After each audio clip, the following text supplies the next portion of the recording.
Welcome to Sword and Shield, the official podcast of the 960th Cyberspace Wing. Join us for insight, knowledge, mentorship, and some fun as we discuss relevant topics in and around our wing. Please understand that the views expressed in this podcast are not necessarily the views of the U.S. Air Force nor the Air Force Reserve, and no endorsement of any particular person or business is ever intended.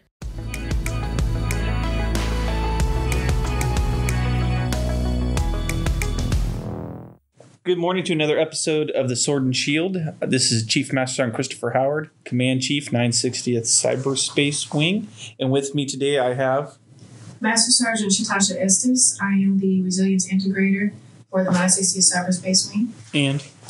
And Master Sgt. Delbert Templeton with the 433rd Airlift Wing. I'm the Resiliency Integrator. Awesome. Well, I appreciate you guys spending some time with us this morning.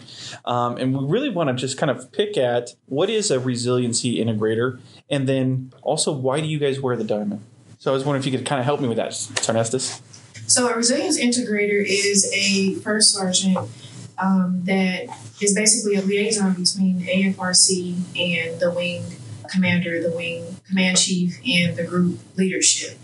We have been put in place to make sure that airmen's needs are met right when they need it. And so if the traditional first sergeant is not available, we kind of fill in that role to make sure that they receive the care and the resources that they need.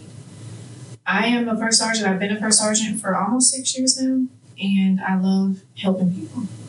I love when an airman comes into my office and in their mind they think that their issue is the biggest issue or it can't be fixed, and to see their face when they come in my office until the time that they leave, and once we get them connected with something that they need, it just really, that's why I serve with this assignment, is to make sure that people get what they need. How about you, Templeton? Anything to add? Yeah, I think an important part of a resiliency integrator is the direct link to AFRIC. And I'm sure we'll get into some more specifics in the future of this podcast, but being able to bring the issues up directly to A1Z and A1K can really make a benefit and highlight some of the issues that the wings are having as a whole, and then they can look at it from a large picture with multiple reserve wings. Okay.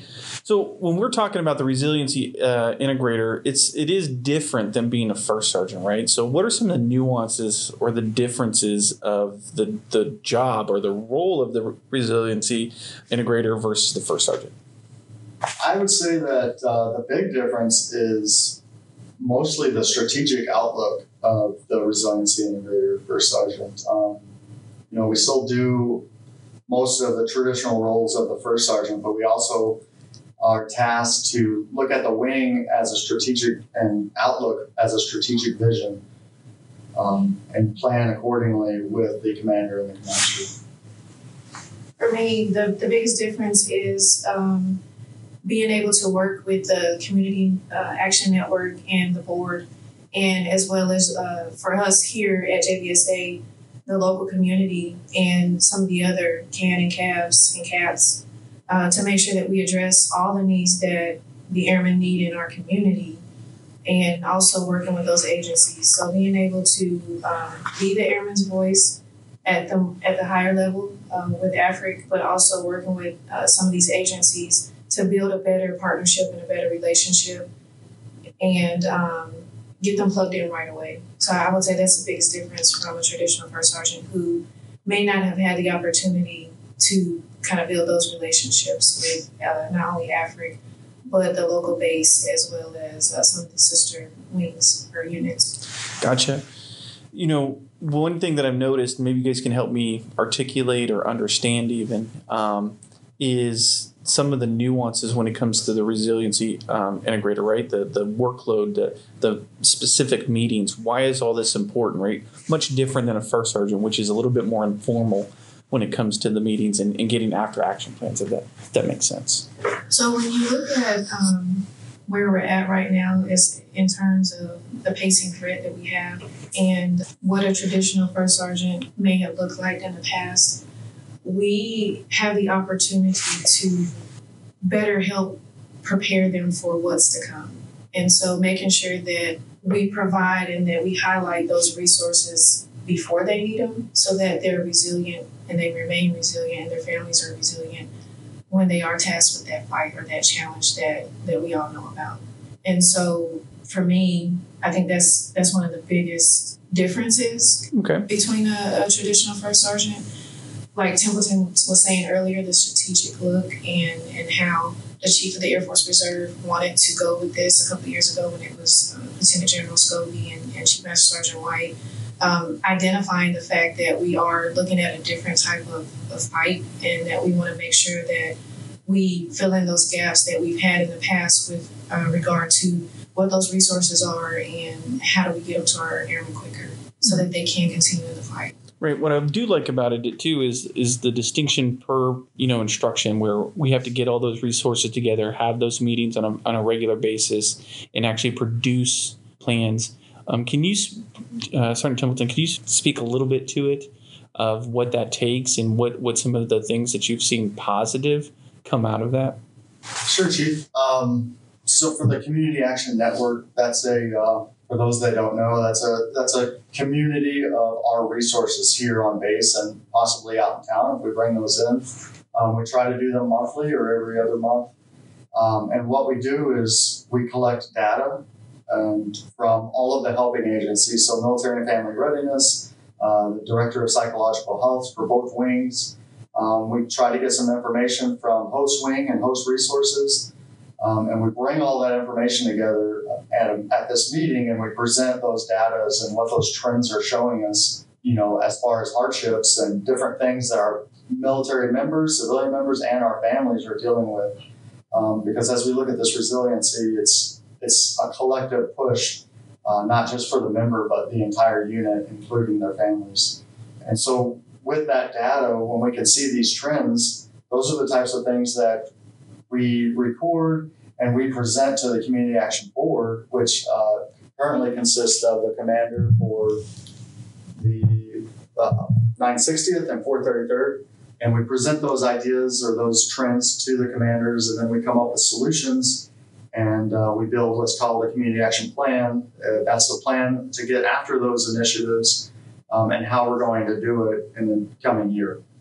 No, I think that's, some great points there. Just being able to come together and actually get after it, and then have some of those key performance indicators, those KPIs that we aim for every year with both of the leadership teams, right? I think it is somewhat unique when we talk about the 960th Cyber Wing and the 433rd in that relationship and how we are very integrated based on the services that are available under the 433rd, as well as the airmen that are under the 960th, and how do we integrate all of those things together. I think it's definitely driven a lot of positivity in the relationship between the two wings and help identify some holes that we just didn't see. Do either of you have any good news stories about how these resources have come to bear to help our airmen by chance? One that just kind of stands out to me that's a little bit more fresh, I would say, is this past weekend. I was able to go out as the RI shirt briefer for a Yellow Ribbon event to speak to airmen and families in regards to, we had pre and post deployers there with their families. And I feel like I had on both hats. I mean, I don't really think that you can take one hat off and put the other one on, but standing there as an airman and discussing, not just during my deployment and after my deployment, but in my whole Air Force career, I've had to leverage and use Air Force resources. And so to be able to stand there and talk to the airmen about, hey, I've been there before, don't suffer in silence. Here's some of the things that I did, or here's some of the resources that I used to mitigate my issues that I had. I had several people come up to me after and kind of talk to me about some of the challenges that they've been having. And so as an RI shirt, I was able to stand up there. I'm pretty sure I could have done it as a first sergeant, squadron first sergeant, but having been a shirt for so long and being a mother and being a single parent and some of the challenges, financial insecurity that I faced myself, I was able to stand up there and not only speak from experience, but speak from a place of, just a regular person needing help. And so that's one of my success stories because, like I said, I got to talk to some airmen about maybe something that they would not have potentially told anybody. And so that was a great opportunity for me to be able to do that. Also, I would like to highlight being able to work with my DPH. She's right down the hall for me. Being able to work with Sergeant Templeton as the RI to kind of get after some of the issues that our airmen are having. We're well connected in our group meet. All the shirts in the Air Force Reserve, as well as our councils here that we have on base, our councils that we have within our wings, we're all connected. And so to be able to, if a shirt says, hey, I have a shirt, or I have an airman at, Lackland or wherever, it's like within minutes, somebody's able to receive that help. For me, again, there's many success stories, but those kind of stand out the most. Just being connected as a shirt, a diamond network, an RI network, and being able to help people at a moment's notice. No, I fully agree. I think that it does drive home some importance about networks, right? When we talk about the holistic approach to taking care of airmen, there's only so much one individual can do, even what one unit can do. And one of the great pieces of this particular program in this position is its purpose is to build a stronger network, right? These resources existed before, right? But there was just not enough connective tissue sometimes to bring all of that to bear. And I think that having this position, driving these conversations, building that network is, proof in the pudding, one might say, of how important our airmen are to us as an organization and why this position is important, because it puts that connective tissue there so that when we have an airman in need, a family in need, or an organization in need, that now we can enact with the RI and that network to get after that problem. If that makes sense. Yes, Chief. I totally agree. The relationships, as far as successes that I've seen, I've been in this position and in this wing for 2.5 years. So I came with a kind of a fresh eye because I had never been in this wing before.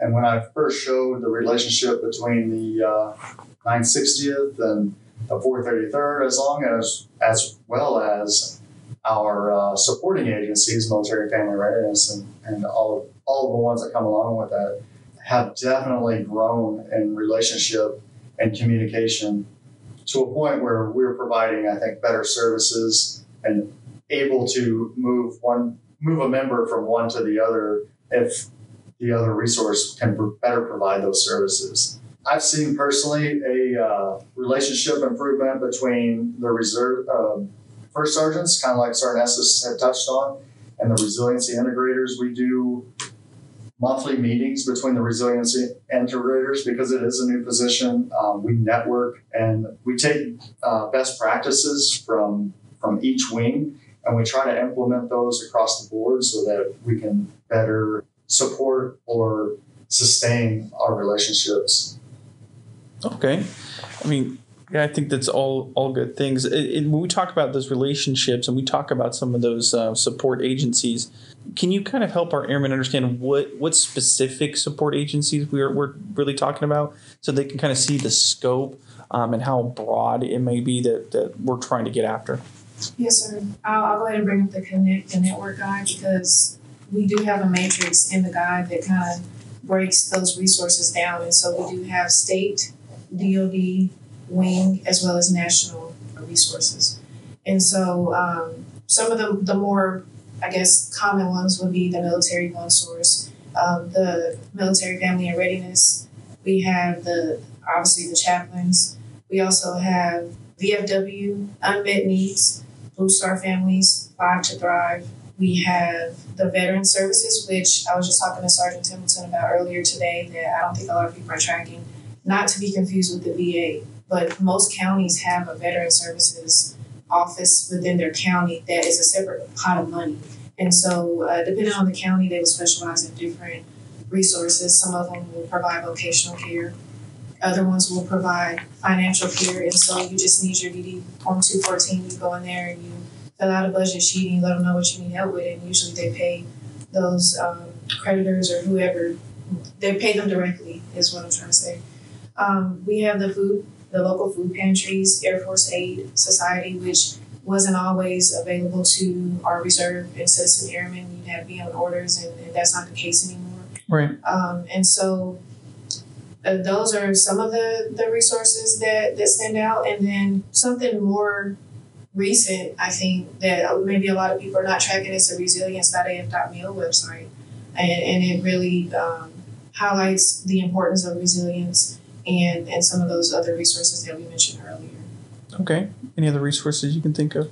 Yeah, sure, Chief. I think ADAPT, working that relationship with ADAPT and communicating, just better improving all of the base resources like family advocacy, the violence prevention coordinator that's working in the new prevention workforce that they're creating on the active duty side that's supporting us on the reserve side as well, and different resiliency aspects. The SARC's office, the SAPR office, and there's probably many other offices that I'm not thinking of on the top of my head right now, but there's a plethora. It's amazing what kind of resources we've been able to collect and what the government already provides for us on and off base. And over the 2 years that I've been in this position, I've collected so many resources. It's unbelievable, and it's almost overwhelming when you just send a document out with 100 resources. And so I think that's been a pretty awesome eye-opening experience to see how many things we have to offer our members. I think you make a great point there, right? When we talk about resources, the plethora of resources available and the overwhelmingness of support that's out there. I think that, for an airman in need, going to an individual can be problematic, and you don't know what resource you need or even what's best for you, but understand that there's a lot of resources there, and then leveraging the relationship with the integrators to get after what actually fits that particular need at that particular time, as well as breaking down the barriers to say that there is plenty of resources out there that may fit exactly what you're going through in this time. And that kind of leads me to another point I want to make before we close out is, what is really resiliency and why is that important? Can either of you guys give me your definition of what resiliency looks like so our airmen can kind of understand what we talk about resiliency, right? It's a word we use quite often, and we have certain ideas about it, but what does it really mean? Sure, Chief, I'll take the lead on that. I think we use resiliency so much that it's a buzzword, and we're losing the intent of what that word really is. In my perspective, it's a way of life. It's learning things and implementing those things that add to your toolkit to be able to handle different situations with you and your family, to enable you to be combat ready, to deploy in that combat environment, and your family successfully transition that as well, along with coming back and the transition of that and everything that entails, and all the hardships that kind of go along with that. Life happens. And so when that happens, do you know your support network? Do you know how to handle those situations? And if you don't, then there's a lot of things that we're trying to provide to give you those tools and help you go through those moments so that we can deploy you, we can stress you out and bring you back and have you return back to normal. And so that's resiliency. I think of it as a spring. A spring is in a specific configuration, tension, if you will. And everybody's is a little bit different, but resiliency, what we want to do is we want to stretch that string because life does that automatically, and we want to be able to have that spring come back to its normal position. No, I think spring is a great analogy. Another one that I've heard, or at least have read at one point or another during the process of driving towards resiliency is rubber balls, elasticity. The fact that, there's going to be compression and rebound or bounce back is a term that was used at one point. And I think the important part for airmen to understand is, steal words from other people too, is peaks and valleys in life, right? There's going to be things that are going to increase that tension or that stress on you. There's going to be things that are going to drive you to be compressed in a way that is uncomfortable. And having these resources, having these networks, helps relieve that tension, that compression, so that you can then come back into like your point of the spring back into the correct configuration for use, right? And when we say correct configuration, I don't want it to be so task-based or focused from a mission perspective, but just for you to function as a person, as a good family member, as a good airman, as a good person as a whole, right? The intent here is to make sure that we make you whole or keep you as whole as possible throughout all of this so that you can thrive. Chief, great analogies, both of you. The only thing I would add to that is, when we talk about resilience and what we do in the military and how high stress our jobs can be, not just on us, but our family members, all of these resources gives us and our airmen the ability to be able to adapt and recover from, that high adversity or stress, and to maintain a sense of well-being in order to sustain. And so in the military, we take a lot of different people from different backgrounds, and we put them in the same spot, and we essentially stress them. I would like to think that, throughout their whole career, and even when they transition to do something else, that we've created a better product or a more improved version of their individual self. And so not only will they be able to take these resources while they're here, but a lot of them will transition over when they become a civilian as well, and they'll be able to utilize not just the resources, but like we talked about earlier, the networks that they build over the years and the friendships. And so that's what resilience means to me. Like Templeton said, just tools.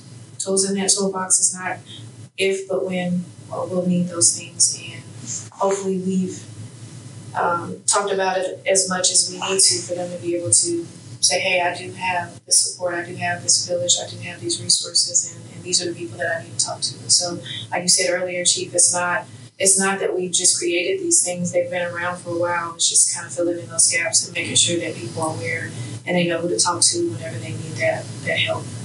No, I agree. And, the final thought I had on resiliency is we use a lot of analogies when it comes to machinery, but I see it more as a muscle, right? That rubber bands and springs break and then they have to be replaced. When we talk about airmen, they're more like a muscle, right? We're going to strengthen them. There's going to be times where we're going to push them, and you'll see some atrophy, but there's always growth, right? And that stress provides a stronger muscle, and to the overall organism of the Air Force, it's needed. So hopefully airmen can kind of see that. Any final thoughts or comments you guys might have? I just want to bring up Suicide Prevention Awareness Month. Just want to give it a shout out. If you're suffering or you know somebody that is, or you see any of the signs, we have the training, but just, keep an eye out. Don't be scared of asking that question, and don't be scared of bringing that higher if it needs to go. Chief, my only closing thoughts would be that when someone asks me, like, what is your favorite job, or like, what is the thing that you really wanted to do, I'm here. Like, this is my job. Like, my job, our job as First Sergeants is people. And like I mentioned earlier, to be able to, and it's not my money, it's not my resource, but to be able to connect somebody with something that they need is a true blessing, because I've been there before. And when I thought that my issue was the worst issue in the world and I wanted to suffer in silence, when I did reach out and when I was transparent, I realized that there was a group of people just like me that have been there before. And it was a great feeling to know that I had that help. And so when I'm able to help somebody else out, that is the best thing in the world to me. Gotcha. No, awesome points. I appreciate both of you guys, all the hard work that you do, the role that you take on.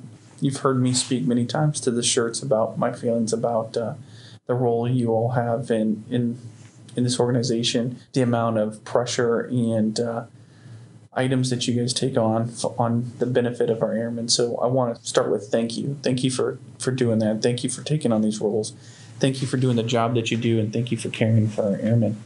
And for our airmen out there, I just want to make sure that they understand that you are valued, that you matter, And I'd like to highlight the fact that this role that we've put in these organizations is, again, one of those things that we're doing to make sure that there is value added to you, because you're valuable to the mission, you're valuable to your family, you're valuable to the Air Force, you're valuable to your nation. And we want to make sure that you will continue to be valuable and that you feel valued. So by all means, when you're in trouble, or if you have issues or just need a little bit of help for whatever it is, reach out to these resources, reach out to your resiliency integrator, your first sergeant, your supervisor, or just somebody. As you guys mentioned many times, don't suffer in silence. So thanks for having me. Thank you. I appreciate that. And with that said, stab your enemies in the face through cyberspace.